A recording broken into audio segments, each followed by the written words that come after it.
салому дуруд тамошобинони азизи канали Футбародарон. Карим Бензема пас аз он ки аз сояи Криштиану Роналду баромад, ҳунарнамои нотакрор нишон дода истодааст ва айни ҳол яке аз беҳтарин ҳамлагарони марказӣ дар дунё ба ҳисоб меравад. Хусусан мавсими ҷорӣ барои Карим хело хуб сипарӣ шуда истодааст ва ӯро ҳатто яке аз фаворитҳои туби тиллоӣ меноманд. Аммо аз ҳаёти шахсии ӯ на ҳама мухлисон хабар доранд.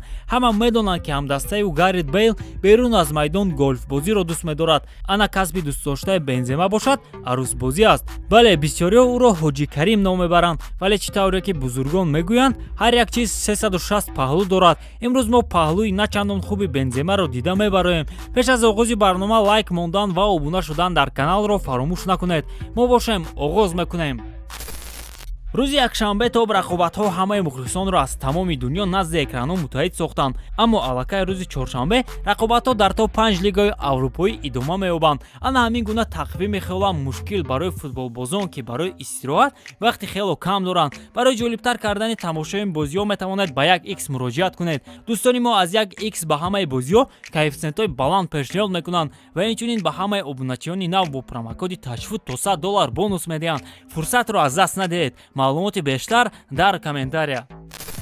шумо шояд бовар накунед, аммо дар давоми 11 сол Бензема бо 11 духтар вохӯрдааст. Ӯ метавонад аз арӯсони худ як дастаи футболӣ ташкил кунад. актрисаи фаронсавӣ Манон Марсо яке аз арӯсҳои Бензема буд. мухлисони футболбоз аз Фаронса то ҳол ӯро байни дигар арӯсҳояш зеботарин ном мебаранд. Манон ва Бензема соли 2013 эълон карданд ки бо ҳам вомехӯранд, вале чанд сол пеш ҷудо шуданд, зеро ба оилаи Карим ин духтар писанд набуд. нафари дигар Самира Халил аст ки шахсан оиди вохӯриаш бо Бензема ба ҳама нақл кард, вале муносибати ошиқонаи онҳо дер давом накардааст. хабар дода шуда буд ки Самира ҳамзамон бо собиқ футболбози Барселона Марк Бартра вомехӯрад. ӯ гуфт ки бо Бензема дар дискотека шинос шудааст. ҳамчунин Самира қайд кард ки футболбозон миллион маблағ доранд, вале беақл мебошанд. духтари навбатӣ ки вохӯриаш бо Бензема сару садои бисёреро ба миён овард, Сара Уилямс мебошад. футболбоз соли 2009 бо ин духтар вомехӯрд вақте ӯ 21 сола буду, Сара бошад 15 сола. ноболиғ будани духтар гапу чапи бисёреро ба бор оварду ин ҷуфт аз ҳамдигар ҷудо шуданд, вале 3 сол пас боз бо ҳам вохӯрданд. вақте Сара 18 сола шуд, Бенземаро дар соҳил бо ин духтар журналистон аксбардорӣ карданд. дар натиҷа муносибати онҳо чӣ гуна вайрон шуд, ягон маълумоти аниқ нест. пас аз муносибат бо духтаре ки аз ӯ 6 сол хурд аст, Бензема бо сарояндаи фаронсавӣ Ҷеннифер Яэл вохӯрд ки аз худаш 4 сол калон буд. чунон ба назар мерасад ки Бензема мехоҳад дар зиндагӣ маззаи ҳама чиро чашад ва шумо ба ин чиз боварӣ ҳосил мекунед агар идомаи видеоро тамошо кунед.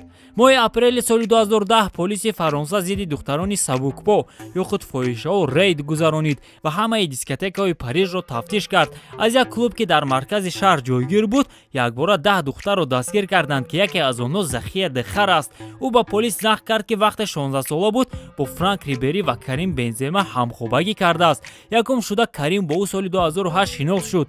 ана пас аз як сол бошад ба Франк ин духтарро тавсия дод. Рибери ки оиладор ва соҳиби якчанд фарзанд аст, гуфти гапо клиенти ҳамешагии ин фоҳиша буд. барои ҳамхобагӣ ба духтари ноболиғ суд футболбозонро қариб паси панҷара равон карда буд, вале баъдан духтар иқрор шуд ки ӯ Бензема ва Рибериро фиреб кардааст ва гуфтааст ки ӯ 18 сола аст, бинобар ин нисбати онҳо шикояте надорад. дӯстдухтари навбатии Бензема журналисти испанӣ Марта Риез мебошад. ӯ дар оғози соли 2014 бо футболбоз муносибати ошиқона дошт, вале онҳо ҳамагӣ якчанд моҳ якҷоя буданд. арӯси навбатии Бенземаро шояд бисёре аз шумо шиносед. ин сарояндаи машҳури амрикоӣ Риана мебошад. моҳи июни соли 2015 овозаҳое пайдо шуданд ки гӯё Бензема бо ӯ муносибати ошиқона дорад. баъдан ин ҷуфт муносибати худро тасдиқ карданд ва аз шабнишиниҳои онҳо аксҳои бисёре пайдо шуд. нашрияи испании Донбалон хабар дод ки футболбоз омода буд ба хотири ишқ нисбати Риана Реалро тарк карда ба ватани ӯ яъне Америка равад ва онҷо дар яке аз дастаҳо бозӣ кунад.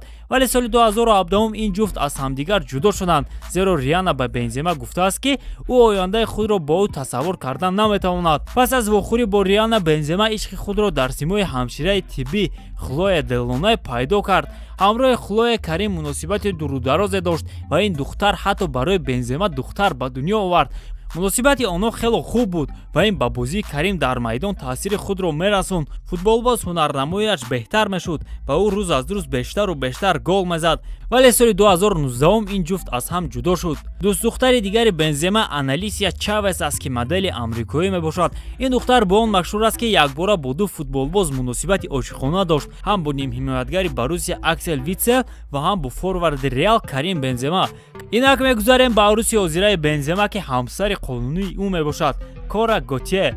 оиди ин духтар маълумоти зиёде нест, ба он нигоҳ накарда ки ӯ модели машҳур мебошад, вале дар бораи ҳаёти шахсии ӯ қариб ки маълумоте нест. танҳо ҳаминаш маълум аст ки ӯ зани Бензема ва модари фарзанди ӯ Иброҳим мебошад. Бензема ҳам пас аз хонадор шудан ба Кора дигар назди фоҳишаҳо намеравад ва зиндагии оромона ба сар мебарад. умедворем ки бо ин духтар Бензема то охир якҷоя бошаду арӯсбозиро бас кунад.